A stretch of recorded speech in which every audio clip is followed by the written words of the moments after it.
요한복음 7장 1절에서 9절까지의 말씀 다 같이 한 목소리로 합독하시겠습니다.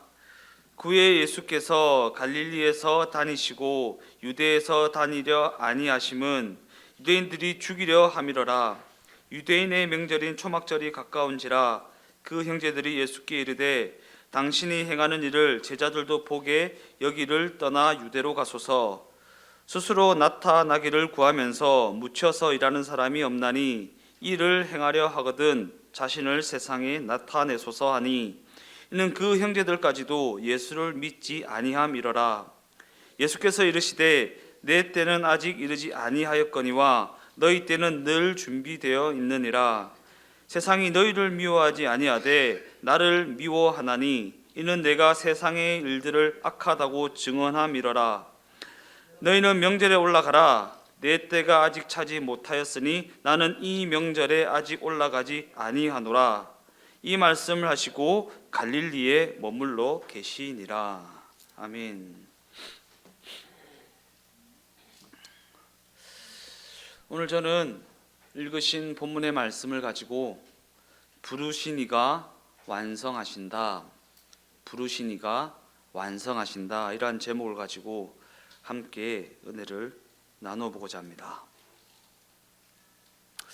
오늘 본문 요한복음 7장이 언급하는 사건은 초막절이라는 절기를 배경으로 하고 있는 사건입니다. 여기서 초막절이라는 것은 추수절이라고도 말하는데, 농업적으로 보면 수확이 끝난 것을 표시하는 절기였고, 역사적으로 보면 조상들의 광야에서 생활을 기억하는 축제의 절기로 출애굽을 해서 광야를 횡단할 때 임시 거처였던 초막에서의 삶을 기념하는 그러한 절기입니다. 농업적으로는 추수가 끝났다라는 것을 기억하고, 역사적으로는 광야에서 초막에서 생활했던 때를 떠올리는 그러한 절기가 바로 초막절, 곧 추수절이라는 것입니다. 그리고 오늘 본문 7장의 배경은 이 초막절이라는 절기를 배경으로 하고 있다라는 것입니다. 그리고 우리가 요한복음 7장 말씀을 읽을 때에 이와 같은 초막절의 의미를 염두에 두어야 하는 것은 초막절의 의미를 이해하고 있어야 요한복음 7장 말씀을 올바로 이해할 수 있기 때문입니다. 오늘 본문을 보니까 갈릴리에 계신 예수님에게 그의 동생들이 찾아와서 유대에 올라가서 기적을 행하심으로 말미암아 자신 스스로를 증명하시라는 요청을 하고 있습니다. 왜 예수님의 주변 사람들은 왜 그렇게 예수님에게 자신을 증명하라고 하는 것일까? 증명하라. 예수님은 그들에게 아직 때가 이르지 아니하였다라는 말씀으로 그들의 요청을 거절하신 후에 나중에는 조용히 유대로 올라가셔서 자신을 드러내지 않고 숨어 계시다가 초막절 중에 성전에 들어가셔서 논쟁을 벌이십니다. 예수님이 형제들의 요청대로 유대로 그 즉시 올라가지 않으신 것은 유대로 올라가라는 그들의 요청이 스스로를 증명하라는 그러한 요청이었기 때문입니다. 그래서 그들의 요청을 거부하셨던 것입니다. 그런데 아이러니한 것은 그럼에도 불구하고 그 이후에는 올라가십니다. 그러나 이는 스스로를 증명하기 위해 올라가신 것이 아니라 하나님의 뜻을 이루기 위해 올라가셨다라는 부분을 우리가 기억해야 하는 것입니다. 이 대목에서 우리의 생각에는 예수님이 자신 스스로를 증명하는 편이 나을 것 같습니다. 예수님이 내가 이런 존재야, 내가 이런 능력을 가지고 있어, 내가 이런 기적도 할 수 있고 이런 문제도 해결할 수 있고 이런 병도 고칠 수 있어 라고 하는 기적을 행하심으로 말미암아 자신 스스로를 증명하는 편이 더 낫지 않을까라는 생각을 하게 되는 것입니다. 그러나 이러한 생각은 그저 우리의 인간적인 생각에 불과하다라는 것입니다. 좋은 게 좋은 거지 병도 고치고 문제도 해결하고 기적도 행하고 사람들의 추앙도 받고 얼마나 좋아. 스스로를 증명하면 좋겠는데 라는 생각을 하게 될 때가 많이 있습니다. 예수님께서 살아계시다면 내 문제도 조금 해결해주고 내가 먹고 사는데 좀 문제도 없게 해주시고 예수님 좋은 게 좋은 거 아닙니까? 내 예수 믿는데 그냥 좀 잘 먹고 잘 살게 남들보다 조금 떵떵거리며 살게 해주시면 안 되겠냐고 이렇게 요청을 할 때가 많이 있다라는 사실입니다. 그러나 그럼에도 불구하고 이러한 생각은 우리의 인간적인 생각에 불과하다라는 것입니다. 왜냐하면 예수님은 자신을 증명하는 그 일과는 하등 상관없이 하나님 자신이기 때문입니다. 예수님이 자신을 증명하시면 하나님 자신이 되는 것이고 자신을 증명하지 아니하면 하나님이 되지 않는 것이 아니기 때문입니다. 더 나아가 예수님은 스스로 계신 자이며 모든 것의 결정권을 가진 하늘과 땅의 모든 권세를 가지신 전능하신 분이시기 때문입니다. 그 전능하신 분은 자신을 증명해야지만 전능하신 분이 되는 것이고 증명하지 아니하면 전능한 분이 아닌 것이 아니다라는 것입니다. 그러면 하늘과 땅의 모든 권세를 가지신 그 예수님이 그럼에도 불구하고 그들의 제안을 거부하신 그 근본적인 이유는 무엇인가? 우리 인간의 죄를 대신하는 죽음을 감당하려고 오신 분이 자기 스스로를 증명하려고 초월적인 능력을 보이는 것에만 혈안이 되었다면 누가 그 속죄의 십자가를 질 수 있겠는가라는 것입니다. 예수님은 자신이 이 땅에 오신 목적에 충실한 삶을 살아내셨습니다. 자신을 증명하거나 자신을 과시하거나 자신의 떳떳함을 드러내거나 그런 것에 관심이 있었던 것이 아니라 보내신 이의 뜻에 집중하는 것, 곧 이 땅에 오신 목적에 집중하는 삶을 살아내셨다라는 것입니다. 이처럼 예수님은 오직 우리의 죄값을 대신하는 속죄의 죽음을 감당하러 오셨습니다. 그리고 이것이 바로 우리가 살펴보고 있는 요한복음이 계속해서 강조하고 있는 가장 핵심이 되는 내용이라는 사실입니다. 예수님이 이 땅에 오신 목적이 무엇인가? 예수님이 이 땅에서의 삶을 살아가실 때에 무엇에 집중하며 살아내셨는가? 그러한 관점에서 오늘 본문 말씀도 예수님께서 유대에 올라가신 그 목적이 스스로를 증명하기 위함이 아니라는 사실을 분명히 하지 않으면 이해되지 않는 본문입니다. 요한복음 6장 38절에서 39절 말씀을 읽어보겠습니다. 내가 하늘에서 내려온 것은 내 뜻을 행하려 함이 아니요 나를 보내신 이의 뜻을 행하려 함이니라. 나를 보내신 이의 뜻은 내게 주신 자 중에 내가 하나도 잃어버리지 아니하고 마지막 날에 다시 살리는 이것이니라. 이처럼 예수님은 오직 하나님의 뜻을 이루는 일에만 집중하십니다. 내 안위를 걱정하거나 내 억울함을 증명하거나 문제를 해결하거나 기적을 일으키거나 이런 것에 집중하셨던 것이 아니라 하나님의 뜻을 이루는 일에만 집중하셨다라는 것입니다.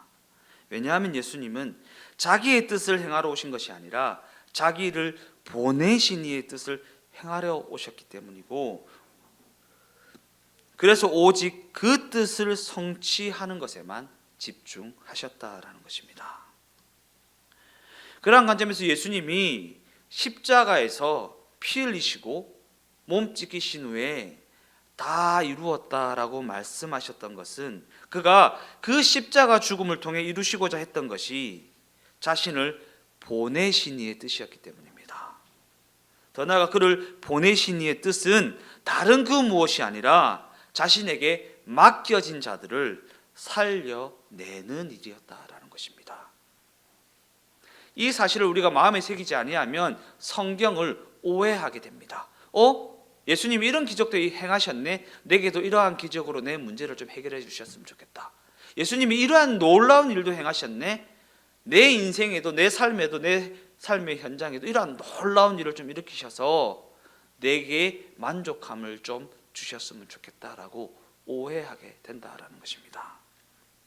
그러나 예수님께서 이 땅에서 이루셨던 일은 다 이루었다라고 말씀하셨던 그 일은 하나님께서 예수님께 맡겨주신 자들을 살려내는 일이었고 그 일을 다 이루었다라고 말씀하셨던 것입니다.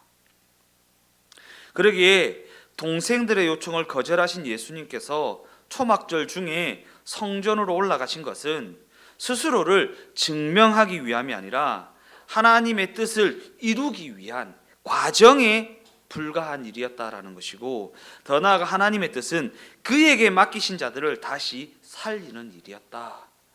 그에게 맡기신 자들을 살려내는 과정 가운데 성전으로 올라가야 하는 일이 있었다라는 것입니다.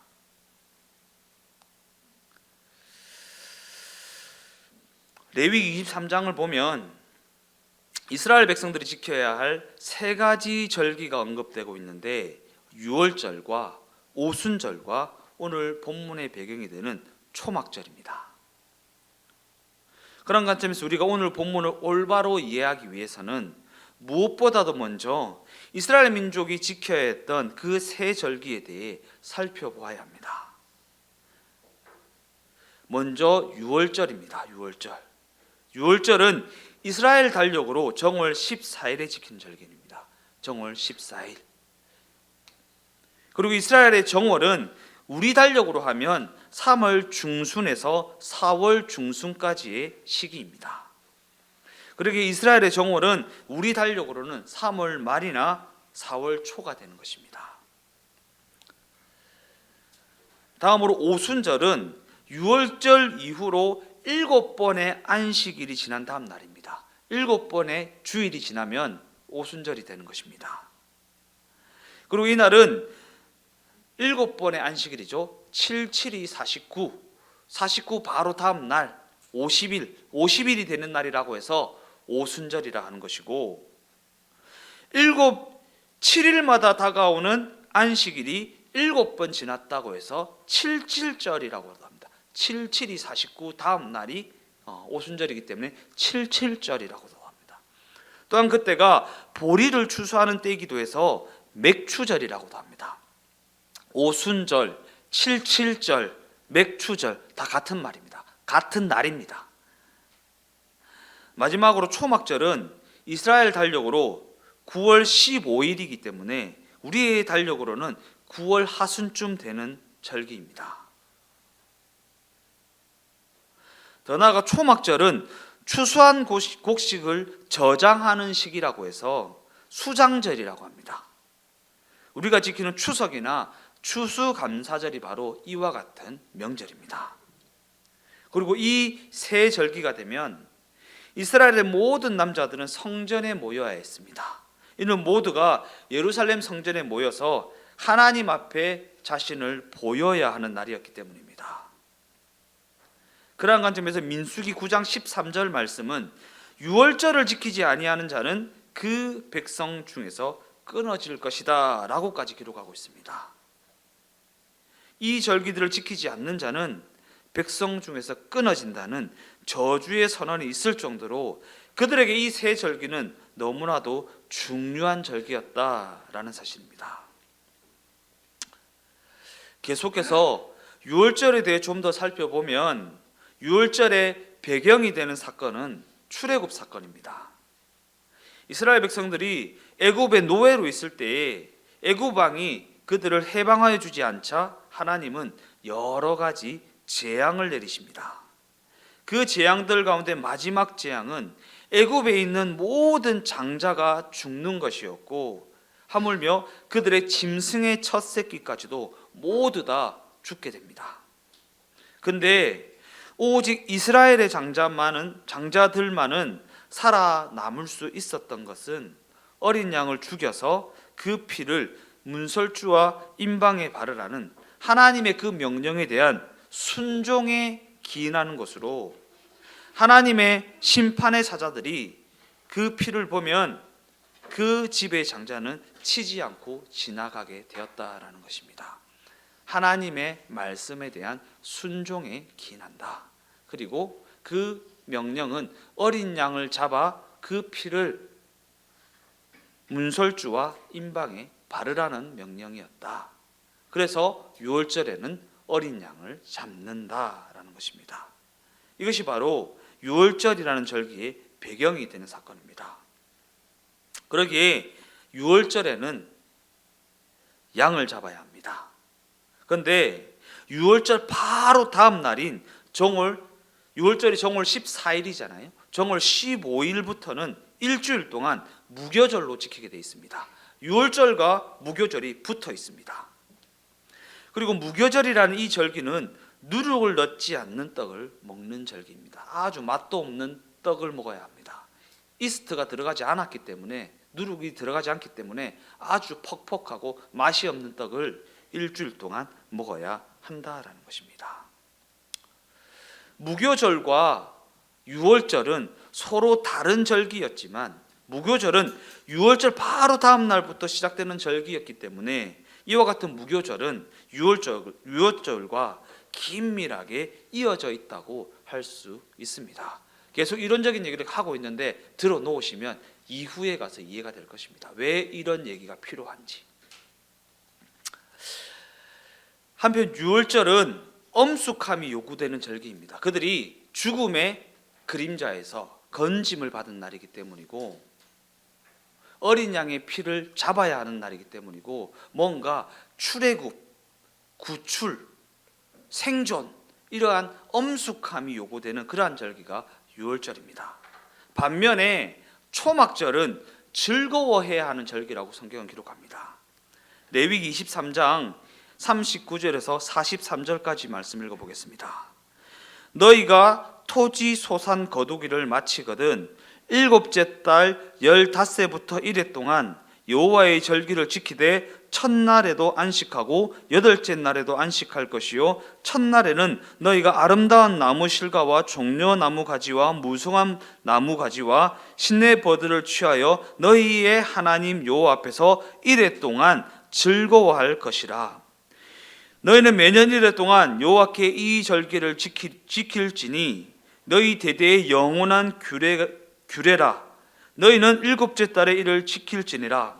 너희는 1해 동안 초막에 거주하되 이스라엘에서 난 자는 다 초막에 거주할지니 이는 내가 이스라엘 자손을 애굽 땅에서 인도하여 내던 때에 초막에 거주하게 한 줄을 너희 대대로 알게 함이니라. 나는 너희 하나님 여호와니라. 초막절에는 즐거워하라고 말씀하십니다. 그런데 그럼에도 불구하고 이 초막절은 다른 절기들보다는 뭔가 힘이 드는 절기입니다. 왜 그렇습니까? 초막절은 다른 절기들과는 달리 초막에 거해야 하는 그러한 절기였기 때문입니다. 초막절에는 즐거워하라라고 말씀하셨음에도 불구하고 초막절에는 집에서 쉴 수 있는 것이 아니라 밖에서 야영을 해야 했다라는 사실입니다. 가장 즐거워해야 할 그 절기에 다른 절기들보다는 번거롭게 초막에 거해야 했다는 것이고, 하루 이틀도 아니고 일주일 동안이나 그렇게 텐트에서 생활을 해야 했다라는 사실입니다. 즐거워해야 할 초막절을 왜 이렇게 번거롭게 보내야 했던 것일까? 그 이유를 이해하기 위해서는 먼저 최초의 유월절을 떠올려 보아야 합니다. 출애굽기 12장 8절에서 10절까지의 말씀입니다. 그 밤에 그 고기를 불에 구워 무고병과 쓴 나물과 아울러 먹되 날것으로나 물에 삶아서 먹지 말고 머리와 다리와 내장을 다 불에 구워 먹고 아침까지 남겨두지 말며 아침까지 남은 것은 곧 불사르라. 유월절에 잡은 그 양은 그날 밤까지만 먹고 아침까지 남겨두어서는 안 된다라고 말씀하십니다. 이 말씀이 무엇이에요? 유월절이 있고 바로 다음 날 무교절이 있다. 그런데 유월절에 잡은 고기는 그날 밤까지만 먹고 다음 날 아침이 되면 다 불살라서 버려야 한다. 그리고 무교절에는 누룩이 들어가지 않는 맛없는 떡을 먹어야 한다. 이는 고기를 먹을 수 있는 유월절은 그날 하루로 끝나버리는데 맛없는 무교병을 먹어야 하는 무교절은 다음 날부터 일주일 동안이나 이어진다. 고기는 하루밖에 못 먹고 무교병은 일주일 동안이나 먹어야 된다라는 것입니다. 불평이 있을 수 있죠. 고기 좀 남겨놨다가 무교병 먹을 때 좀 같이 먹으면 좋지 않을까라는 좋은 게 좋은 거지 라는 생각을 할 수 있습니다. 그러나 하나님께서는 유월절에 잡은 어린 양은 그날 밤까지만 먹고 다 태워버리라. 그리고 그 다음 날부터는 일주일 동안에는 무교절로서 누룩이 들어가지 않는 무교병을 먹으면서 생활해라 라고 말씀하시는 것입니다. 출애굽기 12장 24절에서 25절까지의 말씀을 한번 읽어보겠습니다. 너희는 이 일을 규례로 삼아 너희와 너희 자손이 영원히 지킬 것이니 너희는 여호와께서 허락하신 대로 너희에게 주시는 땅에 이를 때에 이 예식을 지킬 것이라. 기억하셔야 할 부분은 너희에게 주시는 땅에 이를 때에 이 예식을 지킬지니라. 유월절을 어디에서 지키라고 말씀하십니까? 너희에게 주시는 땅에 이를 때에, 너희에게 주시는 땅에 이를 때에. 즉 유월절은 너희에게 주시는 땅, 곧 가나안 땅에 들어가거든 지키라는 것입니다. 가나안 땅에 들어가거든 지키라. 이처럼 우리가 출애굽 사건에서 기억해야 할 것은 이스라엘의 구원 역사는 애굽에서 나오는 것으로 그치는 것이 아니라 가나안 땅에 들어가는 것으로 완성된다라는 것입니다. 나올 때에 명하신 이 유월절의 명령은 가나안 땅에 들어가야지만 지킬 수 있는 절기이기 때문입니다. 즉 하나님이 그들을 애굽에서 끌어내신 것은 그저 그냥 끌어내는 데 목적이 있는 것이 아니라 가나안 땅에 들어가게 하는 데 목적이 있다라는 것입니다. 가나안 땅에 들어가게 하는 데 목적이 있다. 그러한 관점에서 이 유월절이라는 절기는 그들의 목적지를 미리 내다보게 하는 절기라고 할 수 있습니다. 그 땅에 이르거든 이 절기를 지키라. 그들이 이르러야 하는 그 목적지가 어디인가? 광야가 아니다라는 것입니다. 그저 출애굽에서 끝나는 것이 아니다라는 것입니다. 무엇을 목적하여 출애굽을 하셨는가? 무엇을 목적하여 그 종살이 되는 인생에서 끄집어 내셨는가? 우리가 가야 할 목적지가 어디인가를 내다보게 하는 절기가 바로 이 유월절이라는 것입니다. 유월절 곧 무교절에 그들에게 무교병 누룩이 들어가지 않는 그 맛없는 떡을 먹게 하신 그 명령에는 그들이 가나안에서 추수의 기쁨을 누리게 될 것이라는 사실을 전제하는 명령이라는 것입니다. 무교절에 누룩이 들어가지 않는 맛없는 떡을 먹게 하신 그 명령에는 그들이 가나안 땅에 들어가서 추수의 기쁨을 누리게 될 것이라는 것을 전제하는 명령이다. 기억하십시오. 이처럼 유월절은 하나님이 이스라엘 백성들을 애굽에서 꺼내실 뿐만 아니라 가나안 땅에 들어가게 하실 것을 그들로 하여금 미리 내다보게 하는 절기라는 것이고, 이 때문에 유월절은 구원 역사의 전체 과정을 담고 있는 절기라고 할 수 있다라는 것입니다. 유월절은 구원 역사의 전체 과정을 담고 있다. 여호수아 5장 10절에서 11절까지의 말씀입니다. 또 이스라엘 자손들이 길갈에 진쳤고 그달 14일 저녁에는 여리고 평지에서 유월절을 지켰으며 유월절 이튿날에 그 땅의 소산물을 먹되 그날에 무교병과 볶은 곡식을 먹었더라.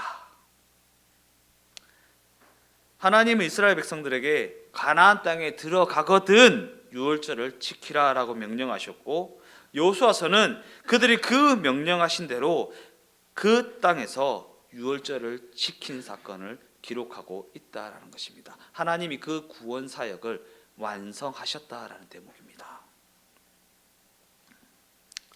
하나님이 그 구원 사역을 완성하셨다. 오늘 제목이 무엇입니까?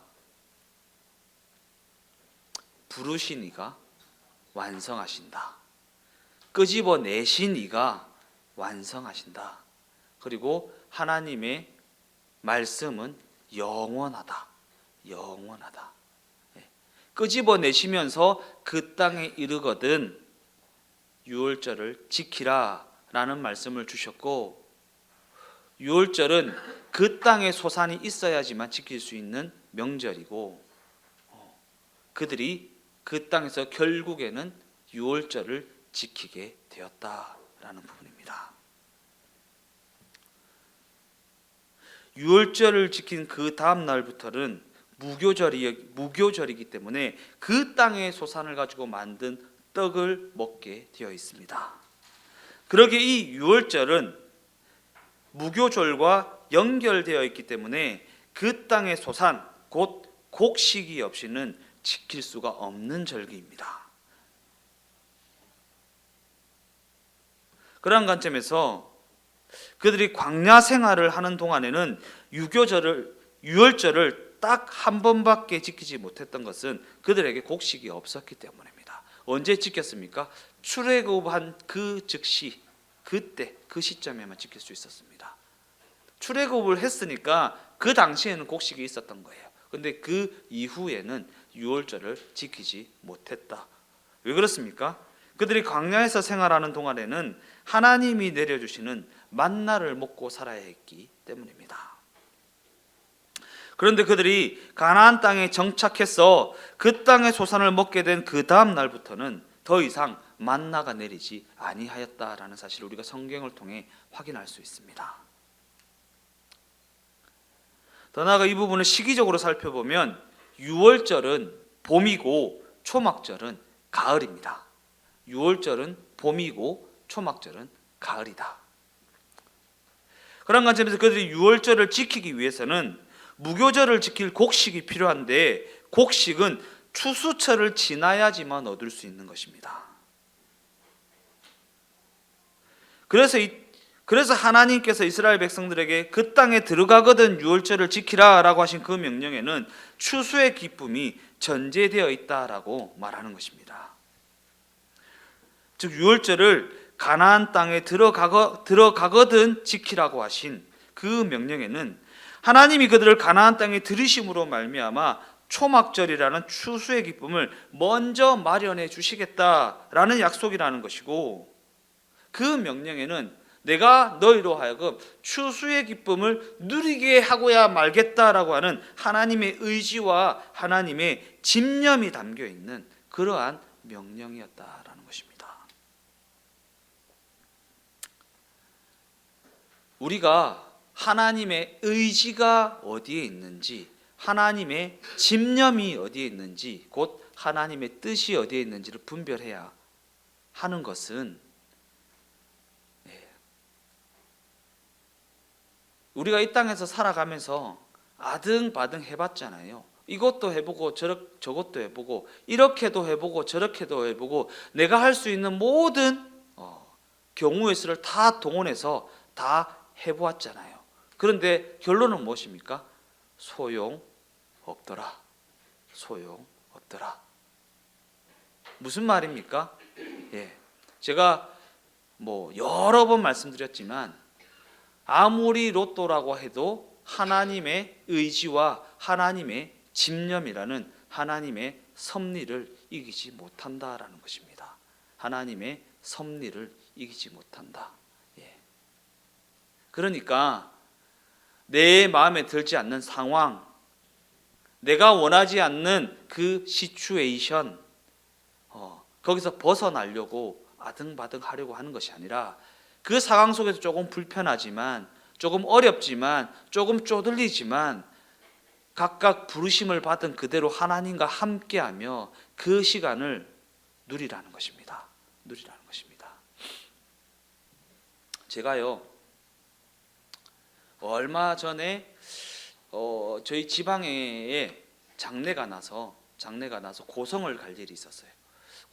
고성을 갈 일이 있어서 고성을 갔는데 때마침 제 군대에서 제 전령을 하던 통신병이 고성에 있다라는 얘기를 듣고 만났어요. 만났는데 참 저한테 잘했던 친구거든요. 지난번에 막 굴양식을 하는데 굴도 막 이렇게 막 주고 막 그러더라고요. 그랬는데 만나서 이제 대화를 하는데 그 친구가 저한테 그런 얘기를 하더라고요. 제가 이제 부소대장이었거든요. 부소대장님, 부소대장이랑 형님이라 부르더라고요. 이제 형님이라 부르더라고요. 옛날에는 부소대장이라 불렀는데 형님이랑 함께 했던 군생활이 참 기억이 많이 난다. 군생활 참 힘들고 어렵고 고통스러운 부분들이 많이 있었지만 형님과 함께 했던 그 시간이 참 기억에 많이 남고 내 인생에 큰 도움이 된다. 그 시간으로 돌아가서 한 번 더 해라고 하면 한 번 정도는 더 할 수 있겠다라는 얘기를 하더라고요. 한 번 정도는 더 해보고 싶다. 지금은 나이가 40대가 돼서 좀 그렇지만 한 번 정도는 더 해보고 싶다.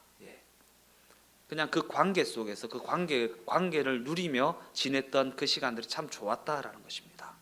우리가 그냥 잘 먹고 잘 살고 평안하고 문제 없이 살아가는 것도 중요할 수 있겠지만 그 상황 속에서, 그 여건 속에서, 그 시츄에이션 가운데 하나님과 함께하며 하나님께서 그 시간을 우리에게 허락하신 그 목적을 알고 그 목적에 내 삶을 맞추어 나가는 그 시간을 누리며 살아가는 것이 우리에게 정말로 필요하다라는 것입니다. 문제 해결의 목적이 있어서 그냥 문제에서 벗어나기 위해 아등바등하는 것에 혈안이 되어 있기보다 그 문제 속에서 하나님과 함께하며 하나님께서 나에게 그 문제를 허락하신 그 이유를 알고 그 이유가 우리를 향한 사랑에서 비롯되었다라는 것을 알면 조금 불편하지만, 조금 어렵지만, 조금 힘이 들지만 그 시간을 기쁨으로 보낼 수 있지 않겠습니까? 시간이 지난 후에 하나님이 정말 그랬죠. 정말 어려웠는데 하나님과 함께했던 그 시간이 정말 좋았습니다. 그때 정말 힘들었고 정말 죽고 싶었고 정말 다 포기하고 싶었고 다 내려놓고 싶었지만 그래도 하나님이 나와 함께 해주셔서 그 시간이 내게는 소중한 시간이 되고 있습니다 라고 하나님 앞에 말씀드릴 수 있지 않겠습니까? 더욱 중요한 사실은 하나님은 하나님의 백성들에게 하나님의 명령을 던져주시면서 어디 한번 해봐 라는 식으로 그저 방관하시는 하나님이 아니시다라는 사실입니다. 방관하는 하나님이 아니시다. 추수의 기쁨이라는 초막절을 전제해야만 지킬 수 있는 유월절을 명령하심을 통해 이스라엘의 구원은 결국에는 완성될 것이라는 하나님의 의지를 나타내 보이고 있기 때문입니다. 어디 한번 광야 지나가봐, 어디 한번 가나안 땅에 들어가봐 라고 명령만 주시고 방관하시는 하나님이 아니라 명령을 주실 때는 모든 것이 합력하여 선이 된 완성을 계획하고 계시고 하나님의 계획하심은 반드시 이루어진다라는 것입니다. 저기는 이스라엘 백성들이 목적지에 도달할 수 있도록 거대한 손이 붙잡고 있다는 사실을 그들에게 알려주고 있는 대목이라는 것입니다. 내가 너를 붙잡고 있어. 내가 너와 함께하고 있어. 내가 네 그 상황 가운데 동행하고 있어 라는 것을 밝히 보여주고 있는 대목이 바로 유월절을 그 땅에 들어가거든 지키라라는 명령이라는 것입니다. 다음으로 초막절에 대해서 좀 더 살펴보면 초막절은 즐거워해야 하는 절기라고 했습니다. 초막절은 즐거워해야 하는 절기다. 그런데 그럼에도 이날에는 모든 곡식을 저장해 두고 다시 초막으로 들어가라고 명령하십니다. 이는 그들에게는 그 모든 결실을 누릴 만한 자격이 없음에도 불구하고 하나님이 그들을 위해 그들의 결실을 쌓아 주셨다라는 사실을 그들에게 분명히 기억하게 하기 위해서입니다. 하나님이 맺게 하신 것이다. 하나님이 결실하게 하신 것이다. 하나님이 주신 것이다 라는 것입니다. 무슨 말입니까? 추수라는 결과를 얻게 되었을 때 다시 처음을 떠올리라는 것입니다. 처음을 떠올리라. 추수라는 결과를 얻게 되었을 때 처음을 떠올려 보아야 한다. 즉 이스라엘이 지금 누리고 있는 이 추수의 기쁨은 그들이 원래 가지고 있던 것도 아니고 그들이 만든 것도 아니고 그들이 가지고 있던 것이 늘어난 것도 아니라는 사실을 기억하라라는 것입니다. 그들 손에 지금 누리고 있는 이 추수의 기쁨, 근데 이게 원래 그들 것이 아니다. 그들이 만들어낸 것도 아니다. 그들이 가지고 있던 것이 늘어난 것도 아니다 라는 사실을 기억하라. 즉 그들의 모든 소유가 그들에게서 나온 것이 아니라는 것이고, 비록 그들이 추수를 했을지라도 그 모든 것은 그들의 땅이 아닌 곳에서 얻은 소실이라는 것입니다. 그들의 땅이 아닌 곳에서 얻은 것이다. 이것을 기억하게 하려고 가장 기뻐해야 할 날에 다시 초막으로 들어가서 초심을 떠올리게 하시는 것입니다. 그러한 관점에서 이스라엘 백성들은 초막절을 지키면서 무엇을 떠올리게 되는 것입니까? 애굽에서 종살이하던 삶에서 건짐을 받았다는 사실, 출애굽을 떠올리게 되는 것입니다. 출애굽. 더 나아가 이를 통해 이스라엘 백성들은 하나님은 당신이 시작하신 그 구원을 반드시 이루시고야 만다라는 그 위대한 사실과 그들이 그 땅에서 누리는 그 모든 것들은 그들이 특별하거나 그들이 남달라서 누리는 것이 아니라는 사실을 확인하게 되는 것입니다. 그들이 특별하거나 그들이 남달라서 누리는 것이 아니라 하나님이 그들의 하나님이시기 때문에 누리는 것입니다. 그러기에 하나님이 우리의 하나님이라는 것을 인정하지 않으면 그 인생 가운데 하나님이 거두어 가시겠죠. 하나님이 하나님이시라는 것을 인정하지 아니하면. 그런 관점에서 우리가 살펴보고 있는 이 요한복음도 계속해서 이 사실을 분명히 하는데 초점을 맞추고 있다라는 사실입니다. 내가 믿은 것이 아니다. 하나님이 믿어지게 하신 것이다. 하나님의 백성으로서 하나님이 다스리시는, 하나님의 다스림을 받는, 하나님의 통치함을 받는 이 성도로서의 삶은 내가 믿어서 누리는 것이 아니라 하나님이 하나님을 믿어지게 하셔서 우리가 누리게 되는 것이다 라는 것입니다. 그런 관점에서 요한복음 20장 30절에서 31절까지의 말씀을 보면, 30절에서 31절까지의 말씀을 성경책으로 보면 성경 그 위에 뭐라고 적혀 있냐면 이 책을 기록한 목적이라고 적혀 있습니다. 이 책을 기록한 목적. 읽어보겠습니다. 예수께서 제자들 앞에서 이 책에 기록되지 아니한 다른 표적도 많이 행하셨으나 오직 이것을 기록함은 너희로 예수께서 하나님의 아들 그리스도이심을 믿게 하려 함이요 또 너희로 믿고 그 이름을 힘입어 생명을 얻게 하려 함이니라. 이게 바로 요한복음이 기록된 목적입니다. 이처럼 우리는 예수님을 믿어서 영생을 얻게 된 사람들입니다. 그렇다고 해서 예수를 믿으면 구원을 얻는다고 하셨다, 나는 믿었고 그래서 구원을 얻었다라는 식으로 너무나도 단순하게 생각해서는 안 됩니다. 왜냐하면 성경은요 이보다 더 깊은 이야기를 하고 있기 때문입니다.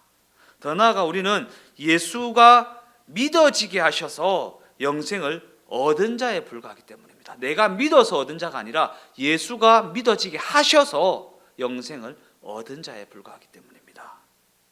그리고 성경이 초막절 이야기를 이렇게 장황하게 하고 있는 이유도 바로 이 이유에서이기 때문입니다. 이 이유에서이기 때문입니다. 네가 믿어서가 아니야. 내가 믿어지게 한 거야. 네가 피땀 흘려서 번 게 아니야. 내가 수확을 하게 한 거야 라는 것입니다. 하나님 앞에서 과연 내가 이렇게 노력하고 내가 이렇게 힘써서 얻은 것입니다 라고 말할 수 있는 사람이 과연 있습니까? 과연 있습니까? 하나님을 몰라도 정말 너무나도 모르는 사람이 그러한 고백을 하는 것입니다. 그러기에 우리가 유월절을 통해 초막절의 추수의 기쁨을 내다보지 못하고 초막절을 통해 유월절의 구원의 감격을 떠올리지 못하면 성경이 말하고자 하는 가장 핵심이 되는 내용을 놓쳐버리고 마는 것입니다. 유월절을 통해 초막절의 추수의 기쁨을 떠올려야 한다. 초막절을 통해 유월절의 구원의 감격을 떠올려야 한다라는 것입니다. 우리가 그것을 떠올리지 못하면 받은 은혜에 감사하기보다는 스스로가 남다르다는 착각을 하게 되는 것입니다. 그런 관점에서 요한복음은 그 시작부터 예수님의 하나님 되심을 굉장히 깊이 있게 표현하고 있는데 얼마나 장엄하게 표현하고 있는지 모릅니다. 요한복음 1장 1절에서 5절까지의 말씀입니다. 태초에 말씀이 계시니라. 이 말씀이 하나님과 함께 계셨으니 이 말씀은 곧 하나님이시라. 그가 태초에 하나님과 함께 계셨고 만물이 그로 말미암아 지은 바 되었으니 지은 것이 하나도 그가 없이는 된 것이 없느니라. 그 안에 생명이 있었으니 이 생명은 사람들의 빛이라. 빛이 어두움에 빛이 돼 어두움이 깨닫지 못하더라.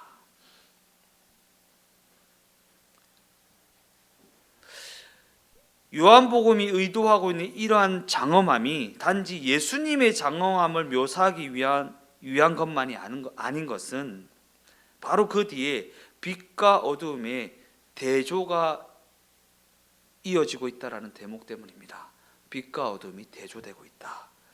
즉 요한복음은 그 시작부터 빛과 어두움을 대조함을 통해 하나님의 위대하심과 그것을 알지 못하는 우리의 무지함을 대조하고 있다라는 것입니다. 하나님의 위대하심과 우리의 무지함. 요한복음 1장 10절에서 12절까지의 말씀도 한번 읽어보겠습니다.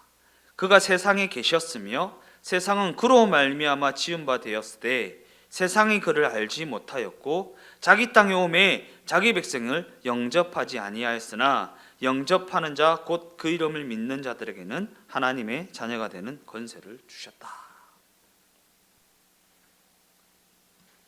우리는 이 말씀을 우리가 믿고 영접하면 하나님의 자녀가 될 수 있다라는 식으로 너무나도 가볍게 생각합니다. 우리가 믿고 영접하면 하나님의 자녀가 될 수 있다. 그러나 이 말씀이 진정으로 의미하는 바는 빛 대신 예수님이 오셨음에도 불구하고 그 빛을 볼 수 없었던 눈이 먼 사람들 중에서 누군가가 그를 믿게 되었다면 그가 실력이 있어서가 아니라 오직 그 일은 하나님께로부터 났기 때문에 가능한 일이라는 사실을 우리에게 알려주고 있다라는 것입니다. 그에게 실력이 있어서가 아니라 그가 하나님께로부터 난 자이기 때문에 그래서 이어지는 13절은 이렇게 기록합니다.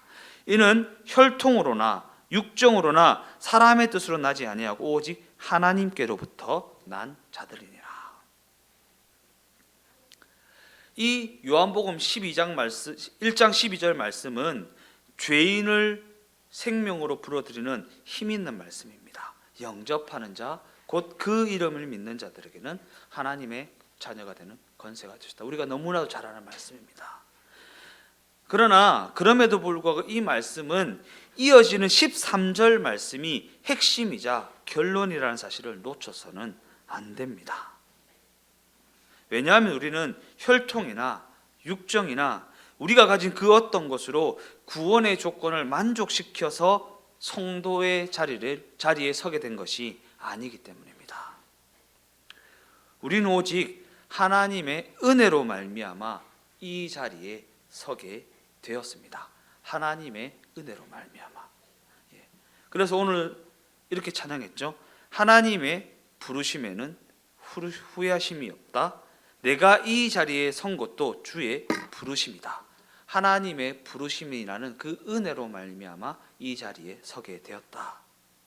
즉 자신이 누군가보다 남달라서 예수를 믿게 된 것이 아니라 하나님의 부르심이다라는 것이 이 요한복음의 초점이라는 것입니다.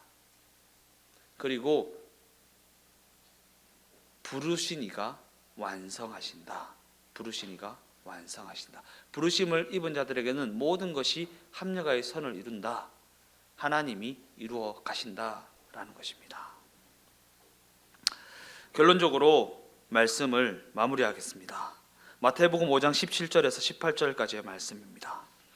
내가 율법이나 선지자를 폐하러 온 줄로 생각하지 말라. 폐하러 온 것이 아니요 완전하게 하려 함이라. 진실로 너에게 이르노니 천지가 없어지기 전에는 율법의 1.1획도 결코 없어지지 아니하고 다 이루리라. 율법과 계명은 지키라고 주신 것입니다. 그죠? 율법과 계명은 지키라고 주신 것입니다. 그러나 한 걸음 더 나아가서 우리는 이 말씀을 주신 그 의미가 무엇인지를 생각해 보아야 합니다. 왜냐하면 율법을 주신 분이 율법을 완성하시겠다라는 의미의 말씀이기 때문입니다. 이 말씀이. 즉 이 말씀은 율법을 지키지 못하는 우리의 연약함을 너무나도 잘 아시는 예수님의 당신이 이루시겠다는 의지를 담은 말씀이라는 것입니다. 당신이 이루겠다라는 의지. 그래서 우리는 말씀이신 예수님 앞에 설 때마다 우리 자신이 얼마나 실력 없는 인생인가를 확인하게 됩니다. 그리고 그로 말미암아 절망하는 동시에 소망을 가지게 되고 울다가도 웃을 수가 있는 것입니다. 이는 우리가 예수님과 동행하게 되면 과연 그렇게 된다라는 것입니다. 하나님께서 이렇게 말씀을 하셨는데 그 말씀에 나를 비추어 보니까 내가 너무나도 연약합니다. 부족합니다. 실력이 없습니다. 따라가지를 못하겠어요. 근데 그것을 너무나도 잘 아시는 예수님께서 내가 이루겠다라는 의지를 담은 말씀이 바로 이 말씀이라는 것입니다. 부르신 이가 완성하신다. 그러기에 우리가 하나님의 일하심 안에 있다라는 사실, 곧 하나님의 섭리하심 안에 있다라는 사실을 늘 기억하시기 바랍니다. 우리 중에 누군가는 초막절에 즐거움이 있을 수도 있고 또 다른 누군가는 유월절의 엄중한 상황이나 광야의 고된 여건 가운데 있을지도 모릅니다. 그러나 그 누구도 자신이 유월절에 있다고 해서, 자신이 초막절에 있다고 해서, 자신이 광야 중에 있다고 해서 서로가 서로를 비교할 수 없는 것은 우리 모두는 우리가 가진 그 어떤 것으로 이 자리에 선 것이 아니기 때문입니다. 우리의 실력 없음 때문에 그 자리에 섰거나 우리의 실력이 있음 때문에 이 자리에 선 것이 아니기 때문입니다. 하나님의 섭리하심이라는 하나님의 다스리심으로 말미암아 그 구원 역사를 이루어 나가는 과정 가운데 있는 것이기 때문입니다. 그리고 이것이 바로 아무것도 가지지 못했다는 절망적인 상황이 우리를 결코 좌절하게 하지 못한다는 너무나도 분명한 근거가 된다라는 것입니다. 아무것도 가지지 못했다라는 절망적인 상황이 우리를 좌절하게 하지 못한다. 왜? 과정 가운데 있는 것이기 때문에. 그것으로 끝이 아니라 과정 가운데 있기 때문이고 그 과정을 통과해서 결국에는 부르신 이가 완성하실 것이기 때문입니다. 부르신 이가 완성합니다. 내가 완성하는 것이 아닙니다. 내가 해결하는 것이 아닙니다. 부르신 이가 완성하십니다.